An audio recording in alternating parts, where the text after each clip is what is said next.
What is going on, YouTube? Andrew Miller, Shane Black from Hook'emHeadlines.com, the Hook'em Horn Show. Potentially Tarek LaCour joining us later, but we are coming back at y'all today with a quick preview in our score predictions for the Peach Bowl college football playoff second round game between Arizona State and Texas. Anyway, we are back for a quarterfinal game, hopefully a semifinal game here in roughly 9 days as well. 10 days, I guess, from today, 'cause filming this on New Year's Eve, and it should be posted tonight. Game is tomorrow, New Year's Day, 1 o'clock Central Time. Texas be back at Mercedes-Benz Stadium for the second time in less than a month. First time since the SEC championship game. And it's the second ever meeting between Texas and Arizona State. I believe the first one was in the mid 2000s. I think I stumbled across some Holiday Bowl highlights today. Yep. Colt McCoy's second bowl game with the Longhorns, if I'm correct on that. Sophomore year, yep. Yeah. Texas won that game by double digits, and Texas once again favored by double digits for the quarterfinal against Arizona State. Last I checked, 12.5-point favorites. Interesting that Texas is a heavier favorite for the Clemson game than they were for Arizona State. Neutral site might have something to do with that, but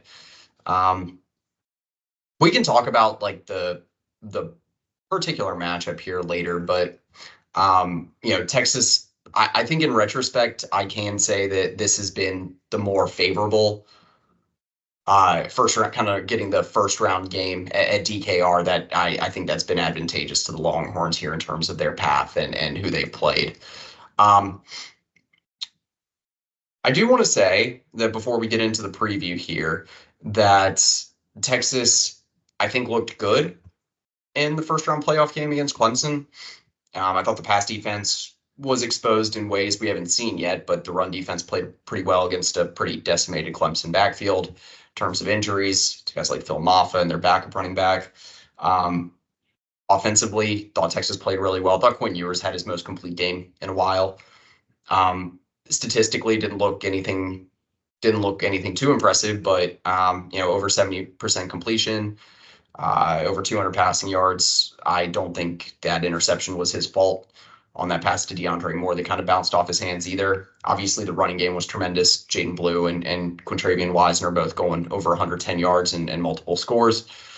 To me, this game will mostly come down to Texas executing where it needs to, honestly not completely collapsing on itself, and really being able to run the ball well, manage the clock so that you don't have Cam Scatterbo against the Texas defense for well over half this game tomorrow. That's kind of the high level thing for me. I'll be interested to see if Cam Williams and Isaiah Bond are able to play. I know Cam Williams was limited in practice for about the past week. Trevor Goosby's been taking a lot of the first team reps along the offensive line. Isaiah Bond was taking the first team practice reps last week. My understanding is Ryan Wingo's taken a good bit of first team practice reps of wideout this week. So I wouldn't be surprised if we're seeing Trevor Goosby and Ryan Wingo start tomorrow. That said, I don't have a firm injury status saying that Cam Williams and Isaiah Bond are anything but game time decisions. So if you had to ask me, though, I would probably say just based on practice reports and practice rotations that Isaiah Bond's probably more likely to play just because he was a full participant, whereas Williams was limited. Anyway, I'll give it over to you, Shane. What are some of your thoughts after the beating Clemson and then Arizona State game tomorrow for New Year's Day? Yeah, I mean, obviously super excited. I've said this and harped on it throughout the season as well as throughout last season, but just where Texas was throughout most of the 2010s, for them to be in a college football playoff quarterfinal game as you said, a 12.5-point favorite. I think you gotta take a step back and reflect on that and just see how cool that really is. I mean, obviously we all believe that this program is one of, if not the best in the country, so they should be here year in and year out. But for that finally to get back to that point feels good. At this point, we're recording the night before the game. I feel fairly confident in what we're going up against tomorrow. Just the way that Texas will be able to out-athlete, out-physical the Sun Devils. That said, when I wake up tomorrow and as we get closer to kickoff, I'm sure the nerves will be at an all-time high. But I do think it's one of those games where, if Arizona State is somehow to pull the upset, it's going to be because Texas beat themselves. And we have seen the Longhorns play with their food a little bit. I mean, even in the Clemson game, they let the Tigers back into it late in the third, early in the fourth quarter. Defense with another great goal line stand, but I mean that got a little nervy towards the end of the game. So what I'm looking for is Texas to come out of the gates hot, and also third quarter play to win the third quarter, something that they've struggled to do in these closer games. But the more I look into the matchup, the more confident I am. Just a couple things before we really dive into it, but uh, two, bugaboos for Texas this season: red zone scoring and the kicking game. Arizona State is worse in both aspects.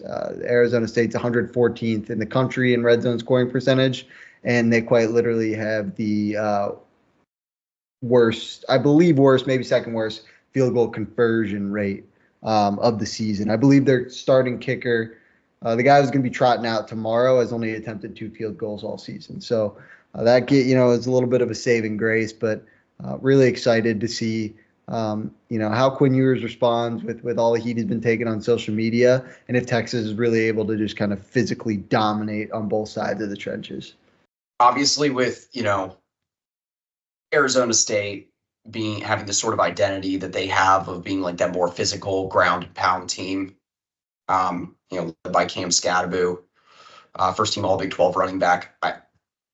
I think that obviously the physicality in the trenches is going to be where this game is won for either team. Texas again rushing for nearly 300 yards as a team against Clemson in the first round of the playoff. If Texas is having that much success on the ground in this game, they're going to win. I have to think at least 95% chance that it's going to be like a multi-score win. Where I see Texas really being able to exploit Arizona State is more with that size advantage and physicality advantage in the trenches, specifically along the offensive line, where Texas averages about 320 pounds for their starters up front. Arizona State doesn't have a single guy at or above 300 pounds among their starting defensive line and linebackers. So, that's where I think you should be able to really win some battles. Texas was, I think, having a good amount of success, especially in the second half, rushing against Clemson, where Clemson's defensive line honestly might not have the depth of Arizona State, just because Arizona State's hit the portal well, and they have established edge rotation and some defensive linemen. They contribute about 4 or 5 deep, whereas Clemson has good starters, but they were pretty young. And you're playing in Austin, and for this game, again, in terms of size and physicality, I think this is where Texas could really could really show what they can do on the ground. Arizona State's secondary, I think the safety's kind of the strength of their defensive backfield. Name that a lot of Texas fans are probably familiar with. Xavion Alford, former Texas transfer, is their second leading tackler, highest graded defender. I believe he was all Big 12 first team. He's had a solid season. He's been a consistent part of that Arizona State secondary. And obviously up front, you got guys that, Prince Dorba, Zach Swanson. I think in total, Texas facing 5 or 6 former Longhorns transfers in this game for Arizona State, majority of them on the defensive side of the ball. Speaking of the, defensive side of the ball, I think for Texas, the linebackers, that's the one that I've been interested to see for this game. Obviously, a defensive line is going to need to come to play. Guys like Alfred Collins, Jermaine Lole, Bill Norton. Bill Norton had that huge Stonewall stuff on the goal line for Texas in the Clemson win, and he's been really solid, I think, throughout the season, kind of playing that 2-gap role. He's not putting up huge numbers or anything like that, but he's getting the job done. And then Colin Simmons had a big game, and I can see him playing a significant role here. Anthony Hill, though, Arizona State's a team that right now they're having to get some other guys involved in the passing game. They've been relying a lot on kind of working between the numbers, out of the slot, some intermediate stuff. just because they're without their number one receiver, Jordan Tyson, 1,000-yard receiver, out for the season due to an injury. Um, they also have some other injuries that they're dealing with in the receiver core. Malik McClain, Jake Smith, again, another name that Texas fans probably familiar with, former Texas transfer. Both of them are questionable, alongside Tyson being out. Um, now I think the linebackers will have a chance to make some plays in this game. Again, with Arizona State trying so much stuff over the middle, short routes, intermediate stuff, things like that. Um, I honestly, that's most of what I'm thinking for this game is, yeah, like you said, Texas, you have to avoid turnovers. You have to avoid Arizona State really kind of dinking and dunking you. Mhm. That said, I don't think Texas is lacking for motivation in this game. Arizona State, I don't think they've been shy about it, but has definitely given Texas plenty of bulletin board material. Yeah. Yeah. Yeah, I mean, and I think, it's an age old thing. It's like why give the bulletin board material? But honestly, if this team didn't have that mindset, I don't think they would be where they are today. They kind of, really adopt what Coach Kenny Dillingham, that energy that he brings, and I think that's just kind of the nature of this Sun Devils team. And I think if they didn't have that confidence, like I said, they wouldn't be in this position. But just quickly going back to your point on the linebackers, I think it will be massive for Anthony Hill, Leonga Lafau, David Benda, Mo Blackwell when he gets in the game to really, hold those gaps and play your run fits because Arizona State's going to try to spread you out with three wide receivers with the goal of running Scadaboo through the middle of the field. So it's going to be on those linebackers to, not only make contact but hold on because as I'm sure everyone's seen at this point, Scadaboo over 1,000 yards after contact this year. So it's going to take kind of a gang effort to bring him down, play in and play out. But honestly, looking at this game, I know they're not the exact same team, but I'm getting a lot of vibes to how I felt the Longhorns going into the Big 12 championship last season, where it was, you're gonna be able to out talent, out physical, out athletic your opponent as Texas was able to do against Oklahoma State. But they do have this game changing running back who, if they are able to take an early lead and play game script where they hold possession for 38 minutes and just kind of feed the beast, you could be in some trouble. So I think that's why it's important for Texas to get out to a fast start early on, make Sam Levitt have to kind of sling it around the field, and take the ball out of Scadaboo's hands. But as we saw last season in the Big 12 championship, the Texas front seven really bowed up and kind of stalled Ollie Gordon. So I honestly would not be surprised to see that happen again. Last point on Scadaboo, he's a great running back. Played really well in the Big 12 championship, really well down the stretch. But, there are a lot of games this season where he, was stymied against Texas Tech, against Texas State, Wyoming, Kansas State, Cincinnati. These games all, less than 75 yards. So I think against a defensive front like Texas, not only could Scadaboo struggle, but the Arizona State offensive line could struggle. And if they can contact Scadaboo in the backfield, I think that bodes really well for the Texas defense. Yeah, I think in terms of who Arizona State has faced, that I would probably compare the closest to Texas's defensive front. And this kind of, I mean, it kind of highlights the difference between most, Big 12 backfields and what you got in the SEC in the trenches this year. BYU probably was the closest thing in terms of like an experienced, like deep defensive front from the Big 12. And Scadaboo played well in that game, but of his last three games, it was probably the least productive he's been. He was averaging about 5 a carry, 100, almost 150 yards and 3 touchdowns. So definitely put up a lot of production in that game. But I could see Scadaboo getting over 100 yards in this game. Texas has been teams like Mississippi State, like Georgia. I know that Arizona State's no Georgia, but Mississippi State ran the ball against Texas pretty effectively. And Arizona State, I wouldn't hesitate to say, is a better running the ball team than Mississippi State. Granted, they don't really have that dual threat quarterback as much. Um, there's going to be a lot on Sam Levitt in this game for Arizona State to be able to, can really capitalize on drives. You know, the I think the MO for Arizona State in this game is kind of like you had mentioned a moment ago. I do believe that for their offense, they going to try to possess the ball, move the chains with Scadaboo, wear down the Texas defense once you get into the red zone, try to, find other things that are open in the passing game. They have some guys that are pretty elusive out in space in the receiver core by Big 12 standards. I just don't know how effective that's going to be against an SEC defense, let alone Texas having, one of the best pass defense secondaries in college football this season. So, yeah, I mean, this is the only other thing I would say for this matchup is that unless Texas turns the ball over at least 3 times, I don't really see this game. I don't even know if I see it coming down to the wire necessarily. Arizona State is a good team. They are a really good story this season. I'm sure you've heard it a million times this week and probably will hear it a million times on the broadcast tomorrow, knowing ESPN and how redundant they can be. But that, Arizona State was picked to finish last in the Big 12. I do my own conference power rankings each preseason. I'm proud to say that I was really high on them and picked them to finish 13th.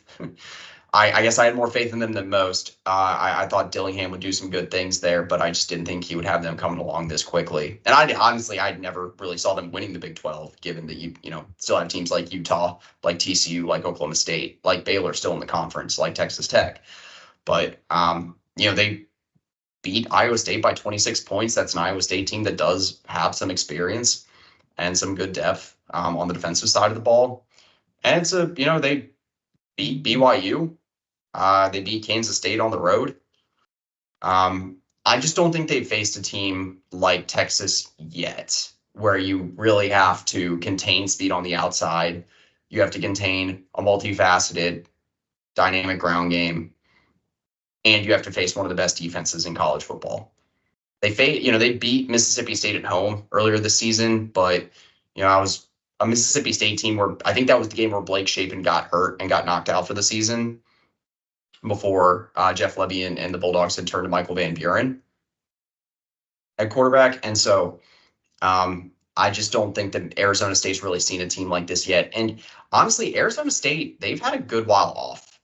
I mean, they played the Big 12 championship game in early December, I believe, but it's been a while, and I know getting the extra rest can help teams out, especially the more physical teams like in Arizona State. But man, Texas, they're not all that banged up, and I think they're going to be less rusty. And again, this is an Arizona State that has some key injuries. Don't forget. So in the defensive backfield and at wide receiver. I know we gave score predictions on the site already. Are you sticking to what you had said? Yep, I had 38-13 Longhorns. I just really think that they're going to be able to dominate in all facets of this game. I think, being back in Mercedes-Benz might give the team a little bit of extra juice. And I do think Quinn and the running backs will take care of the ball. And, if that happens, I think the Sun Devils are really up against it on Wednesday. Yeah, I guess I have the game being a little bit closer than you, but I said 31-14. Mm-hmm. I can still see Texas getting to that 30-point mark here pretty easily, especially if they're able to run the ball and get some explosives. Yep. I think if I'm Pete Kwiatkowski, I would, and I think Sam Levitt's a fine quarterback. I think he's a good quarterback, especially in the Big 12. But if I'm Pete Kwiatkowski, I'm leaving my defensive backs on an island. I mean, you mentioned one of the best secondaries in the country. Obviously, Manny Muhammad's going to have a little extra juice after not having the best game against Clemson. So you leave Muhammad, you leave Barron out there. You really load up against Scadaboo. Worst comes to worst is Levitt's able to complete some balls over the top against you, and you get the ball back quicker. And I think the Texas offense is going to have no trouble moving the ball against Arizona State. It just will come down to the red zone and if they can protect the ball. But I don't think it's the worst thing, if and when Arizona State scores, if they're quick drive. So I would force Levitt to beat you and really avoid those 18 play drives where Scatterboo is touching the ball 12 times and they're taking up 9 minutes. I mean, when we started the Clemson game last week and Clemson went down the field and it took them 7.5, 8 minutes, I wasn't necessarily worried that Clemson was able to go 75 yards and score a touchdown. I was worried that they took up 12.5% of the game doing so. And so that's where Texas could face some problems if the Sun Devils are able to shorten the game. So obviously, I'm sure PK has his game plan in by now, but I would really like to see him trust in his defensive backs and really load up the box against Scatterboo. I know we have viewers healthy for this game, but I really do feel like this would be most similar to the Mississippi State game. No disrespect to Arizona State there. I think Mississippi State, though, is this is a Mississippi State team that only lost to Arizona State in Tempe by 7 points while losing their starting quarterback at the time for the season. Mississippi State was not an easy victory by any means for the Longhorns. Again, I know that was Arch Manning starting that game, and Texas probably didn't know exactly what to prepare for against Van Buren and that Mississippi State offense. You also have to factor in the fact that Jeff Lebby has familiarity with facing the Texas defense, especially with having that dual threat quarterback. That said, I think that's the only thing where it's like, oh, I can really learn from something from before. Otherwise, I guess I would have to go back to last season for some of the Big 12 games. But, Arizona State in the Big 12, you had mentioned it earlier, Sam Leavitt, he's a good quarterback, and I think he's a good game manager and has a solid arm. But he doesn't really have the weapons that you need. I wonder if we're going to see some of Troy O'Meary in this game. That wouldn't surprise me. Another former Texas transfer guy with a lot of talent, just hasn't been able to stay healthy in college. Last year when Texas struggled with certain teams, it was Kansas State with Avery Johnson and Will Howard, two quarterbacks that formed kind of an interesting dynamic in both dual threats. Josh Hoover, a guy with, just a zinger of an arm, and TCU team that had a lot of speed in the receiving core by Big 12 standards.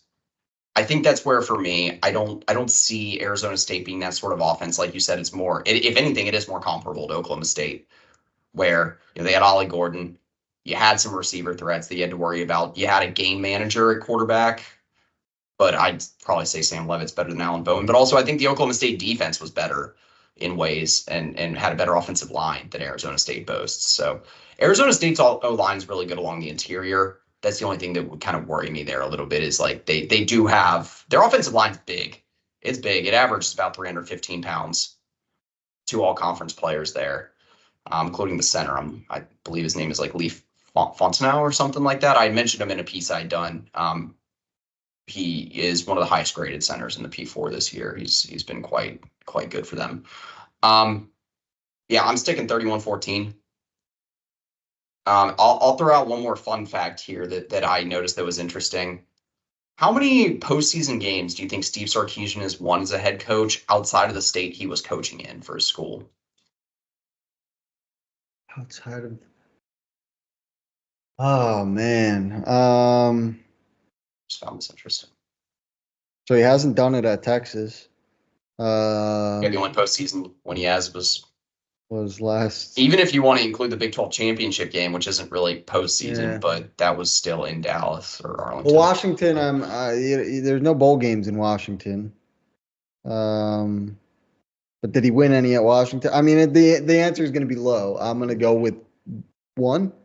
Yeah, it was Washington in the Holiday Bowl, 2010 season. He won the Holiday Bowl in 2014 at USC, but Holiday Bowl is, I believe, was played in LA. Yeah. So, yeah. So he's gunning for his first postseason victory since 2010, outside of, I guess, his current home state, if you will. Yeah, that's funny. Interesting stat. Yeah, I mean, I don't think Washington definitely and Kalen DeBoer specifically, I think is a tough matchup for Texas. At the time against Michael Penix, and so I don't think losing those games was necessarily too much of an indictment on Sark. And obviously, you got that convincing win over Clemson a couple of weeks ago. So, I want to finish up this video. I got to get up and rolling here soon. But I do want to finish up this video talking about portal a little bit and high school recruits coming in because they have been practicing with Texas in bowl prep and postseason practice here for about the past week. Portal, we've got 3 guys on campus right now from the winter transfer window that Texas signed. Purdue defensive tackle transfer Cole Brevard, former Arkansas sophomore linebacker Brad Spence, and then Utah punter grad transfer Jack Bowmister, former All Pac-12 first team and All Big 12 second team punter. Where I guess I've spoken on the transfer additions quite a bit on the site, but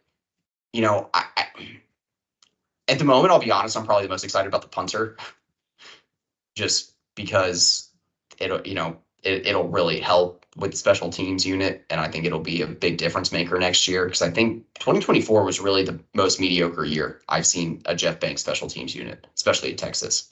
I think that we're due for a big bounce back there. Jeff Banks is a really good coach. I think he really knows what he needs to go out and get. Sounds like Bert Auburn's probably going to come back. He's had a down year, but I trust him. He's had 2 other solid years at Texas. I think he'll be good in 2025 if he comes back, especially if you got, stability with the punting game. I think Texas could be looking at solid special teams there.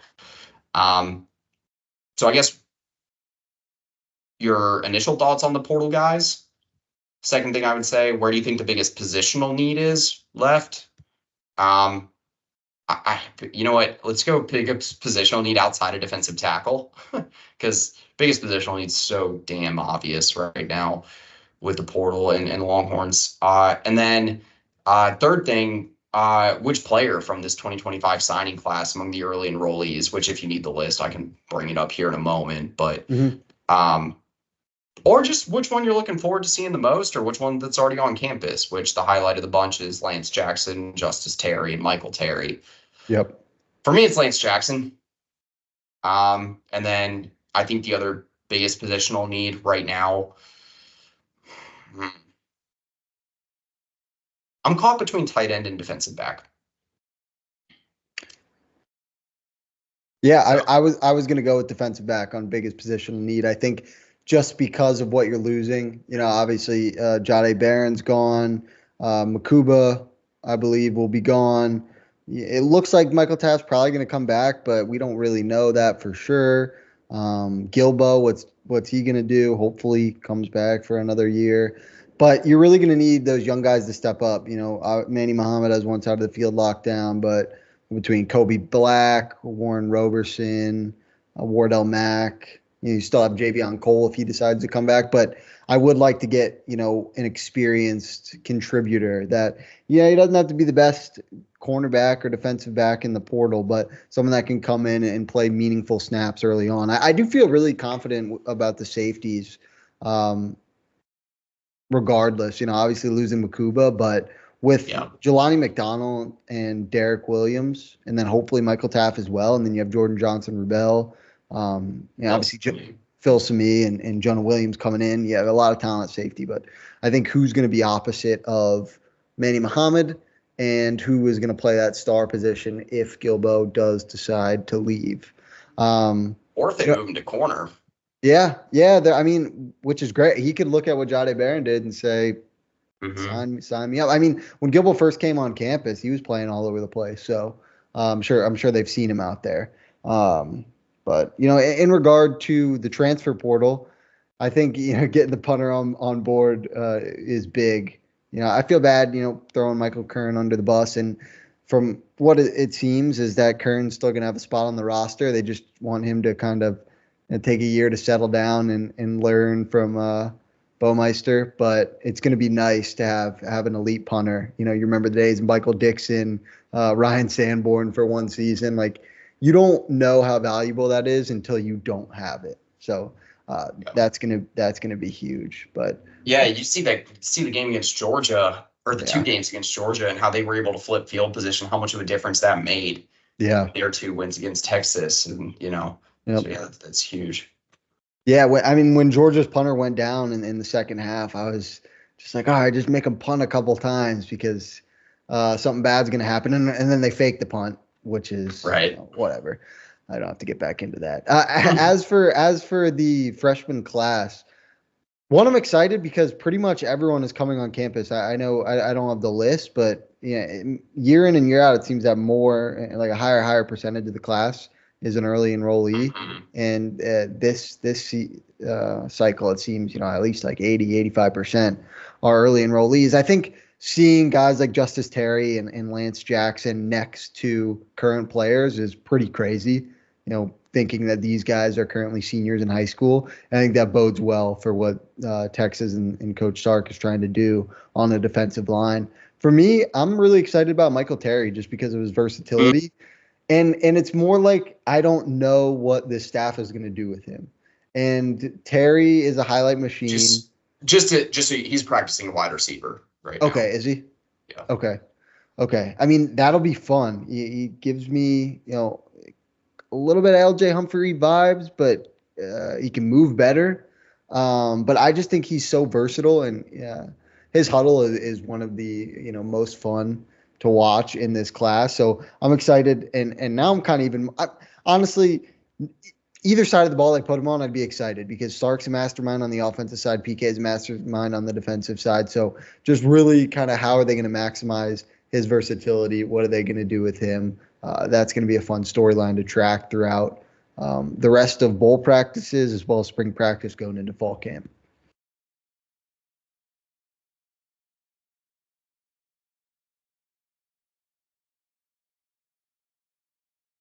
I'm gonna unmute my microphone if I'm gonna talk.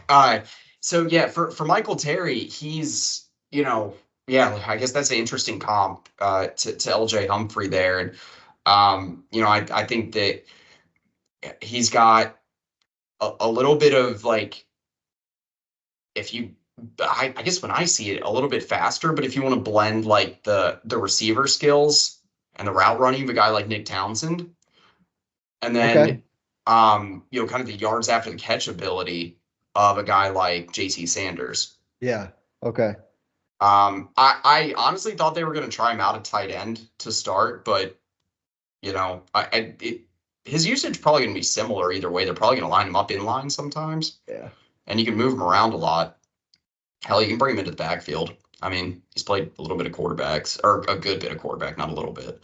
And so, yeah, no, I agree. He's one of the guys again that's on campus practicing with the team right now with the scout team. Um, I'm just excited to see what this defensive front with the young guys looks like because you know, I think there's part of you that gets tempted to look kind of jump forward to looking at what the future of the defensive line looks like and not have to worry about, kind of the portal needs at defensive tackle right now to see you really see Texas and Kenny Baker hit their stride recruiting and developing this defensive line because we really got to see what Baker could do with having that full cycle and building those relationships for 2025. And you know what I say full cycle? He didn't really even get a full cycle for this, and he still was able to get guys like all three guys were not Yeah. favored to go to Texas originally. Um, Sharma was probably the closest of the bunch that was favored to go to Texas, but all three out of state guys, two of which you're reaching into the Southeast. One you flipped from another big school in the Southeast, Florida State. And another one of them, Justice Terry, stole away from, one of your big SEC foes in Georgia. Yeah. That Justice Terry commitment. I don't know if Mike Roach still does his, post recruiting class pieces where he kind of goes in depth on each player. But, regardless of how you got Terry, whether it be the money or whatever, that's just a player that you would never pull out of Georgia in the past. That, sure, can you harp on Texas has a lot of NIL money? Sure, yeah, they do, but so does Georgia. So I think it really just speaks to where this program is, and for Terry to look at what the defensive line has done over the past few seasons in Austin and be like, "Hey, I want to be there and I can contribute." So I mean that's huge. It's huge. Yeah, the NIL obviously NIL was a big portion of that recruitment that was reported pretty early on in the fall when he was starting to take visits for game day trips. For Justice Terry though, I mentioned the game day trips because if he doesn't get on campus for the Georgia game and Texas gets their foot in the door and that recruitment then makes that pitch, that commitment doesn't happen. And so, really, it goes to show how important it is to, really play the long game that Sarkisian and his staff like to play with a Yeah. lot of these recruitments. We've seen it every year that they get this big, 4 or 5 star flip or, come out of nowhere to land someone like it. You got Justice Terry this cycle, you had Xavier Filsaime in 2024. I mean, you go back to 22 and 23, and you look at a guy like Terrence Brooks when they flipped him. It kind of flipped him late from Ohio State. They've done this a lot, and yeah, I mean, he's a huge part of this class. I'm interested along the defensive line specifically to see Josiah Sharma. I think he's probably the most ready to contribute early. But among the guys, yeah, Lance Jackson, he's just a freak, man, and I'm excited to see what he can do along the front. It's been nice to hear some of the early returns and him getting involved with the scout team in practice to get more depth up front there. Again, just in the postseason practice and preparation. That's about all I got. You got anything else you want to throw out there? No, I'm excited. Wednesday's going to be. We got a big 2 weeks coming up for Texas athletics. Yeah. Yeah. No kidding. Basketball is going to be interesting. I know you've been doing a lot of pieces, and I just wrote one on the site. A lot of big games this season, but I think, tomorrow is going to be. Wednesday is going to be awesome if Texas is able to win, just because you get that game out of the way first, and then you get to sit on the couch and hopefully watch two really good games and not stress at all. But yeah, really quickly, let's do that. I meant to do this. Bracket picks for the quarters. We don't need a deep dive because I do need to get going here in a moment. Yep. But just to see what we got. Other games, we got Ohio State, Oregon, Penn State, Boise State, Notre Dame, Georgia.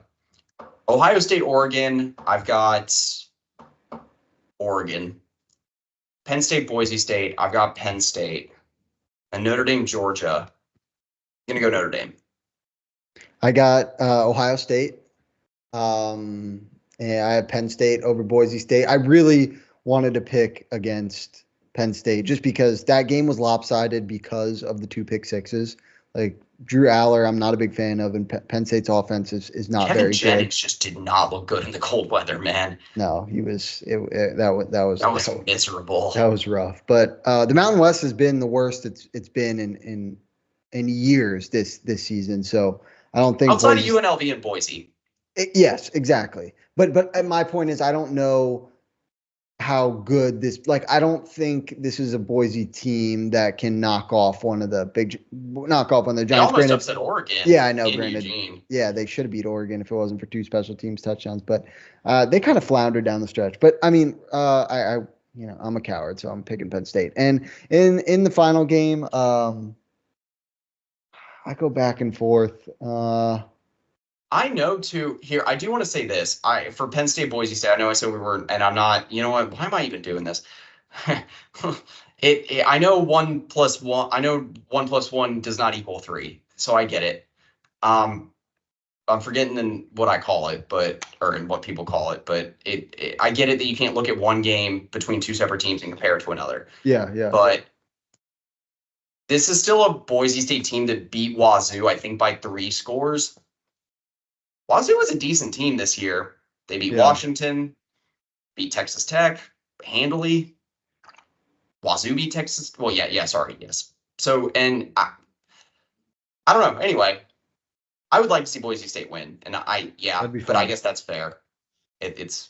I hope it's a good game regardless, because we had, this is the 5th game of this college football playoff. The 4 that we had, weren't all that good. So hopefully probably after you're watching this, you watch a good game on New Year's Eve. But I think the Georgia Notre Dame game, like I said, I've gone back and forth on this. If Beck was in there, it'd be an easy pick for me. But I think I'm going to go with Notre Dame, just because I just hope Georgia loses. I don't really even dislike Georgia that much. You just don't want to see a third matchup potentially between Texas and Georgia.